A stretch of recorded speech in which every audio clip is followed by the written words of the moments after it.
SC/NT, VJNT, OBCचे प्रमाणपत्र जोडून सरकारी नोकरीचा लाभ घेत धर्मांतरण केलेल्या लोकांवर कारवाई करावी अशी मागणी हिंदू राष्ट्र सेनेने केली आहे। अनुसूचित जातींच्या आरक्षणाचा लाभ केवळ हिंदू, बौद्ध आणि शीख धर्मीयांनाच मिळू शकतो। अन्य धर्मीय त्यासाठी पात्र नाहीत असा स्पष्ट निर्वाळा सर्वोच्च न्यायालयाने 26 नोव्हेंबर 2024 रोजी दिला आहे।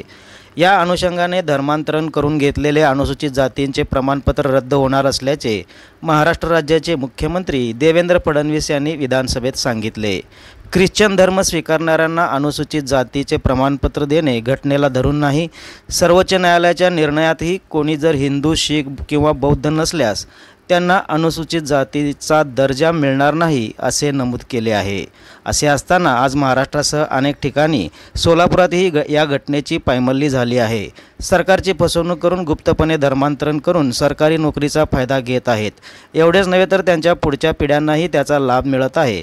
अशा विविध क्षेत्रात धर्मांतरण करून सरकारी नोकरीचा फायदा घेत असलेल्या लोकांची चौकशी करून त्यांच्यावर कडक कायदेशीर करावी व त्यांचे अनुसूचित जातीचे प्रमाणपत्र रद्द करावे अशी मागणी हिंदू राष्ट्र सेनेचे शहराध्यक्ष रवी सिद्धराम गोणे यांनी जिल्हा प्रशासनाकडे केली आहे।